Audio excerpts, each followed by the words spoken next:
In just over a week, the chaotic scenes in Portland grabbed the nation's attention and raised questions about whether the US government is exceeding its authority and violating civil rights. Who are you protecting right now?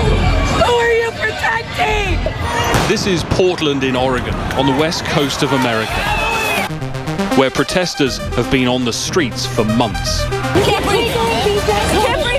The Portland protests originally began against police brutality and racism, one of many Black Lives Matter protests across the states. After months of demonstrations, the number of protesters had dwindled to 100 or so. Then Donald Trump sent in federal officers. The officers came because of an executive order signed by President Trump in late June.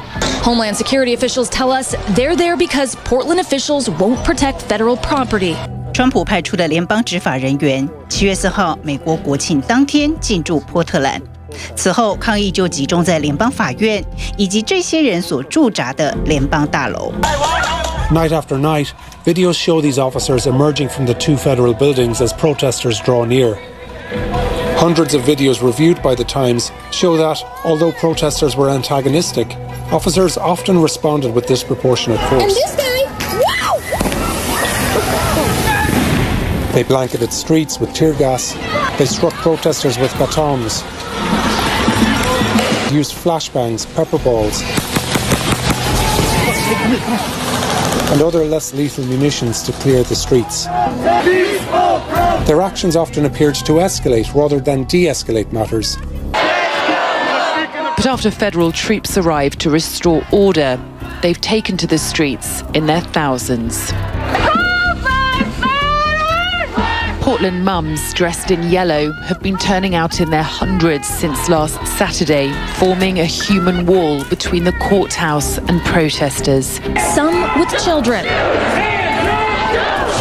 Protesters burn a bonfire outside the courthouse fence, including an American flag. What started 2 months ago as protests against police brutality has now become a nightly ritual. Fireworks are thrown in, and tear gas is fired back. One of the moms says she's had enough. I'm a single mom, and I work full time, and I have to come and spend my nights with you because I can't stand in my own streets and say Black Lives Matter! Together we fight! In the latest protests, the mums have shared their wall with military veterans. I'm ashamed of the feds coming in. They don't belong here. They spread across the country. New York and Chicago and Philadelphia and Detroit and Baltimore. Oakland is a mess. Over in Washington, Donald Trump was using the unrest to boost his presidential campaign. During his first appearance before the House Judiciary Committee since becoming Attorney General, Democrats said the federal deployments are intended to give the president footage for campaign ads. The president says scenes like this are a sign of things to come if he loses the election in November.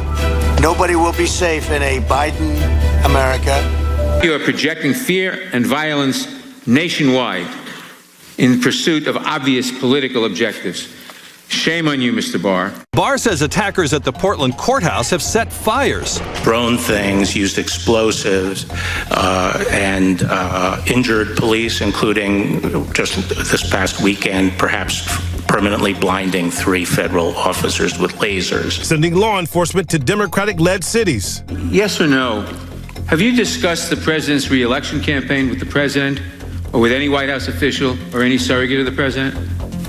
Well, I'm not going to get into my discussions with the president, but I've made it clear that I would like to pick the cities based on law enforcement need and based on neutral criteria. Barr said he made those decisions without any White House pressure. The president has not attempted to interfere in these decisions.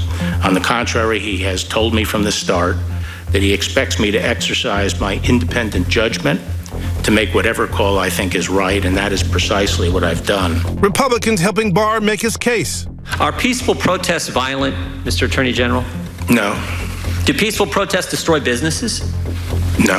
Do peaceful protests injure officers? No. On July 18th, a Navy veteran was batoned and pepper sprayed in another unprovoked attack. His right hand was broken and he needs surgery. My name is Chris David. I went to the Naval Academy and graduated in 1988, and I served on active duty for 8 years after that.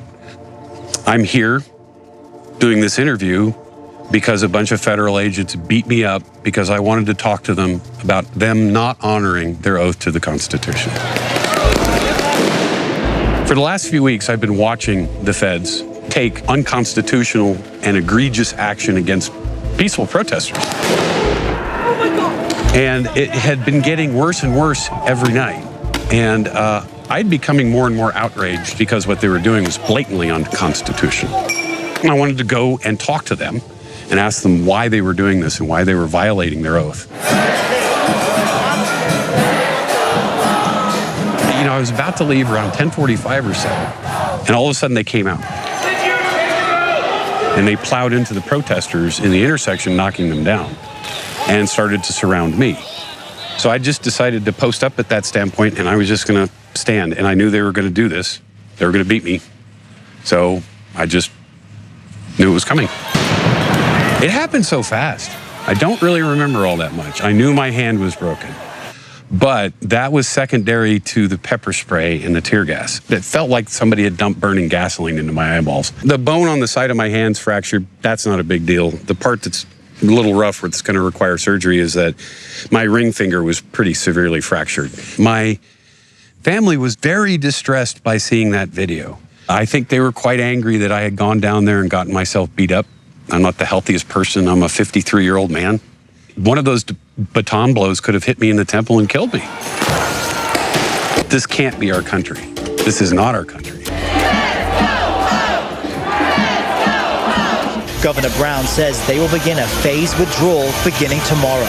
They created havoc and chaos. The good news is that Trump's troops are leaving downtown Portland. 联邦执法人员把法院的维安工作交还给波特兰警方。不过，川普警告，再有下次就要派国民兵出动。She said, "I think Trump wants to take over the country." It's crazy. So what happened is, our people are staying there to see whether or not they can do it today and tomorrow. And if they don't do it, we will send in the National Guard and we'll take care of it. 川普从头又把这些州长数落了一遍，意思是要不是你们搞不定这些暴民，也用不着我出马。These are professional agitators. These are professional anarchists. These are people that hate our country. We're telling them right now that we're coming in very soon. The National Guard, a lot of people, a lot of very tough people. And these are not people that just have to guard the courthouse and save it. These are people that are allowed to go forward and do what they have to do. And I think that makes the governor's job and the mayor's job a lot easier. So they're working today and probably tomorrow to clean out this beehive of terrorists. And if they do it, I'm going to be very happy. And then slowly we can start to leave the city. If they don't do it, we'll be sending in the National Guard, please. Critics of the president say he's just using the protests to distract from coronavirus. And that's why these protests matter. We're going to defeat Sleepy Joe Biden. If President Trump can successfully argue that he can keep America safe, he has more chance of retaining the presidency. In Portland, it has been a recipe for chaos.